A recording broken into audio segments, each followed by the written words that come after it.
কুরআনে কারীমে আল্লাহ তাবারাকা ওয়া তাআলা বলেছেন, আলা বিযিকরিল্লাহি তাতমাইন্নুল কুলুব, যে শোনো আল্লাহর জিকিরে দিল শান্ত হয়। এর জন্য উলামায়ে কেরামরা বলেন, মাশায়েখে কেরামরা বলেন যে সব সময় সব অবস্থাতেই আল্লাহর জিকির করতে লাগে। মাশায়েখে কেরামদের মধ্যে প্রচলিত জিকিরের যে কলিমাতগুলো রয়েছে সেগুলো হলো লা ইলাহা ইল্লাল্লাহ, লা ইলাহা ইল্লাল্লাহ, কিবা তো ইল্লাল্লাহ ইল্লাল্লাহ, কিবা তো আল্লাহ আল্লাহ। এই কলিমাতগুলো দিয়ে জিকির করতে লাগে। উলামায়ে কেরামরা এই কলিমাতগুলো দিয়ে জিকির করাকে বৈধ বা জায়েজ বলে লিখেছেন। এখন আপনাদেরকে একটি ভিডিও দেখাবো, সেই ভিডিওতে বলে জিকির করা হয়েছে।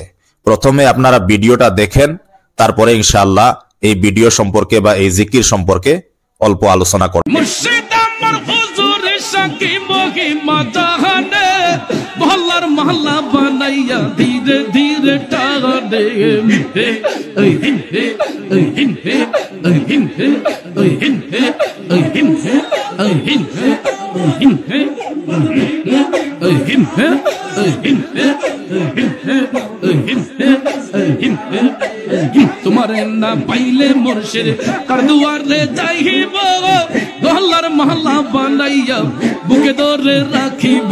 ওই হিন্দে ওই হিন্দে ওই হিন্দে ওই হিন্দে ওই হিন্দে ওই হিন্দে ওই হিন্দে ওই হিন্দে ওই হিন্দে ওই হিন্দে।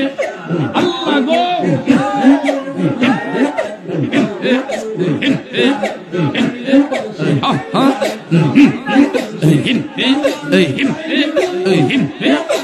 যে জিকিরটা আপনারা শুনতে পেয়েছেন, এই জিকিরের মধ্যে যদি কোনো জিকিরের কলিমাত আপনারা শুনতে পান, অবশ্যই আপনারা কমেন্টে জানাবেন।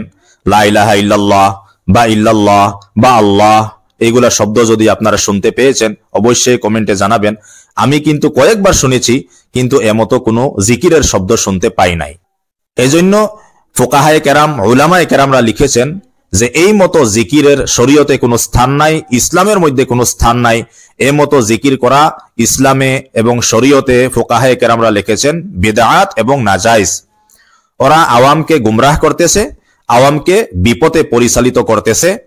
শয়তান যে কাজটি করে, শয়তান যেভাবে আওয়ামকে, মানুষকে বিপথে পরিচালিত করে, গুমরাহ করে, এখন শয়তানের যে কাজ ওরা চালিয়ে যাইতেছে, মানুষকে গুমরাহ করতেছে, মানুষকে বিপথে পরিচালিত করতেছে। আল্লাহ এই মতো উলামাত থেকে সকল মুসলমানকে হেফাজত করুক।